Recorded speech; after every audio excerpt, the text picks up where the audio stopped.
From Lagos, the nation's commercial capital, this is the news at 10, live from Channels Television. Reporting tonight, Amarachi Ubani.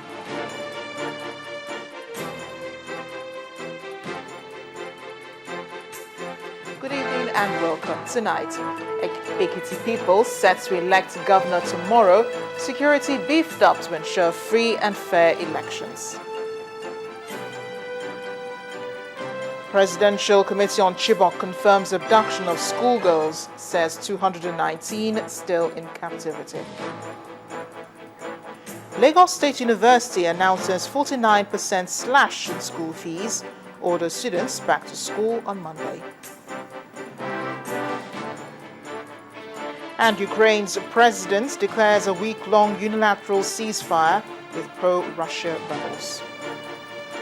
And on business news tonight, trade between Nigeria and India hits $18 billion as India moves to list more of its companies on Nigeria's stock exchange. And on sports news tonight, Nigeria Super Eagles storm Cuiabá in central Brazil ahead of Saturday's make-or-break encounter against Bosnia. Gloria Umezioke, and from Abuja, Nigeria, Liquefied Natural Gas Limited supports developing engineering studies in the country, signs MOU with 6 Nigerian universities.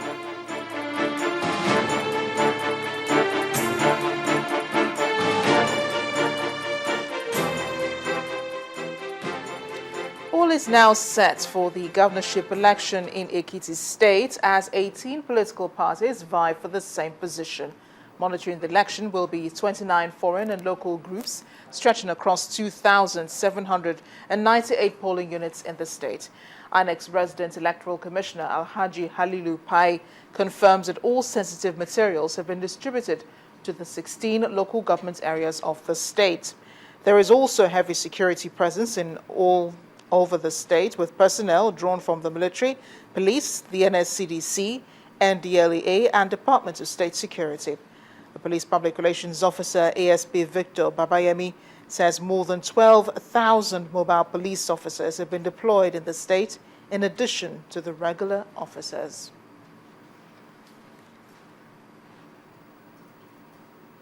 In the meantime, INEC says it's ready to go as far as the conduct of the Ekiti State governorship election is concerned. Already, distribution of electoral materials have begun, and INEC says it's going to conduct nothing short of a free and fair election. Our correspondent, Henry Ogunjimi, reports. As the clock ticks, the Ekiti State governorship polls draws even nearer. It may interest you to know that less than 24 hours before Saturday's elections, the political parties and the candidates have stopped talking.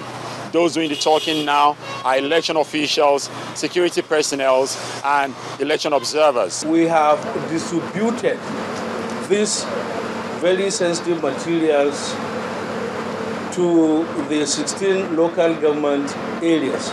These materials are the ballot papers and the result sheets. We have 7,941 ad hoc staff that are going to participate in this election, and the security agencies are fully on ground to give INEC the support to secure this election. We believe that with the deployment of this security, we are going to have a secured election where lives and property will be saved, and thereby adding credibility to our election. Let me quickly take you through some statistics that will play major roles in Saturday's elections.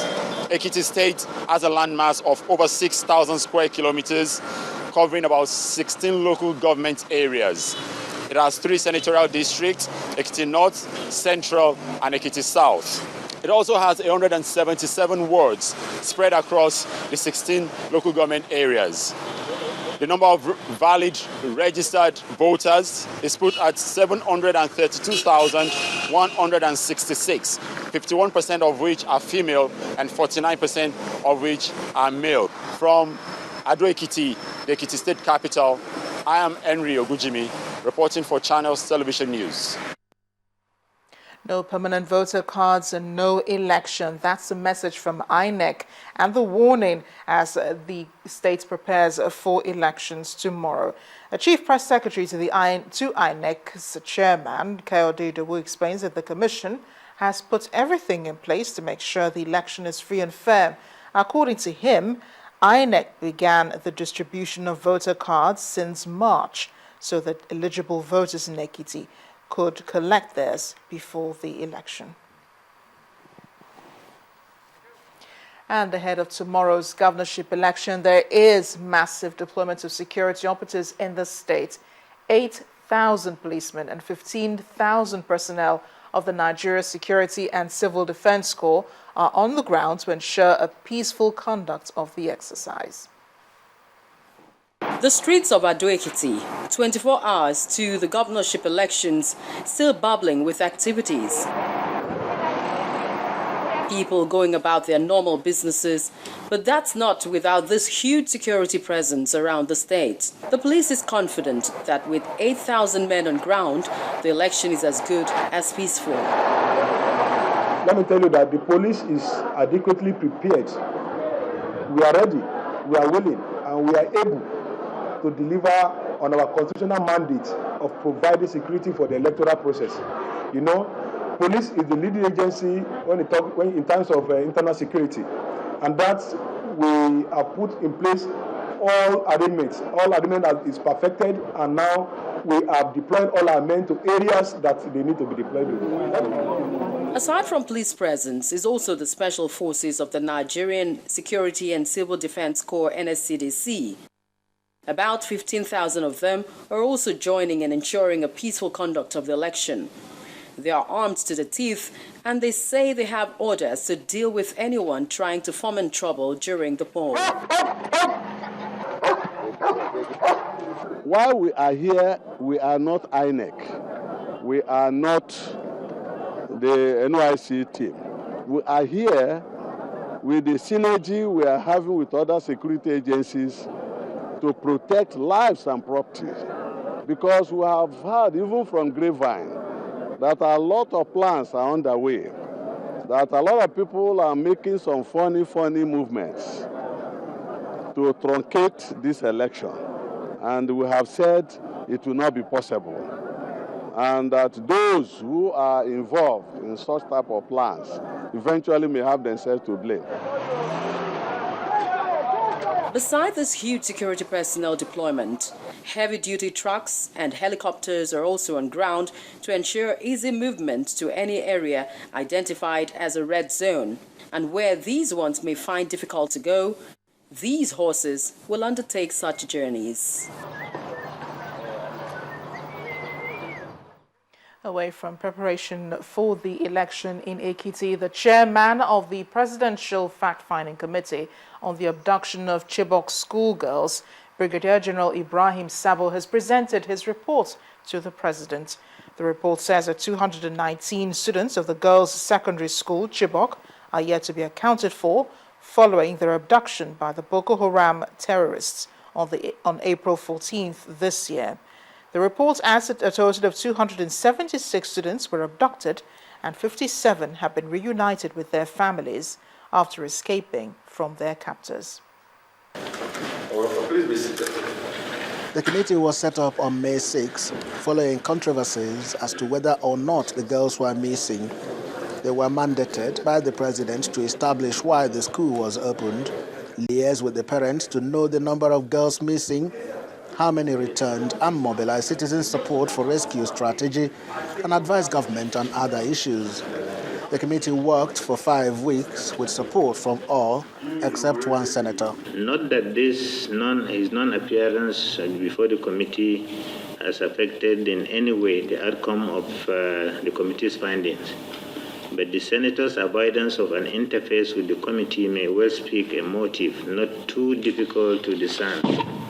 And to the conflicting accounts and doubts of what happened, he has this to say.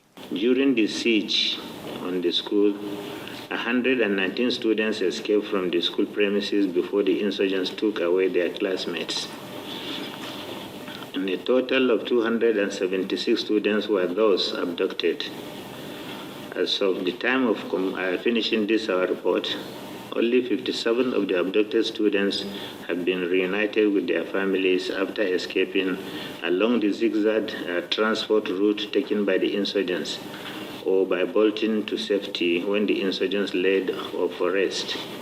Sadly, 219 students remain unaccounted for. President Jonathan received the report.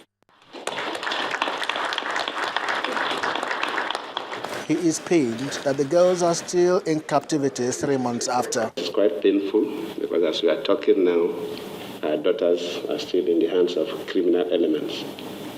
And no Nigerian, no parent, no member of the Chibok community can afford a smile.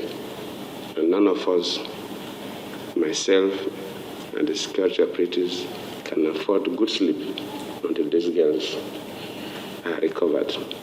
The president praised the patriotic zeal of the committee and security personnel and the risk taken to compile the report, the commitment of all Nigerians on the issue, efforts of the international community, and gave this assurance. Let me reassure the chairman and members of this committee that your effort will not be in vain because though you have mentioned it very clearly that the report will have a restricted distribution because of the security nature. But myself and members of the Security Council will digest it properly and see the areas of resurrection and use it maximally to solve the unique problem that the country has now. We will not put the report in the drawers and lock up because it's an emergency period. It's like a period that a country is at war and no information that will be left unused until terror is crushed in Nigeria. The president says the government is not limiting its efforts on security operations alone, but is stepping up efforts to improve the welfare of citizens of Nigeria. He has a word for operators of schools that the incident in Chibok could have been avoided.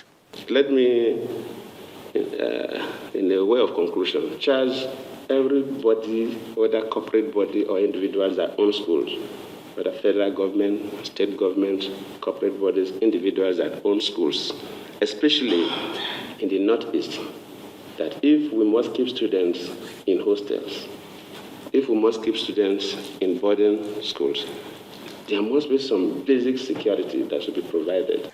The federal government promised to rebuild the Chibok Girls Secondary School, introduce a victim support fund that will take care of the displaced parents and children who have been orphaned following terror attacks in the country. Chukuma Onwekusi, Channels Television News.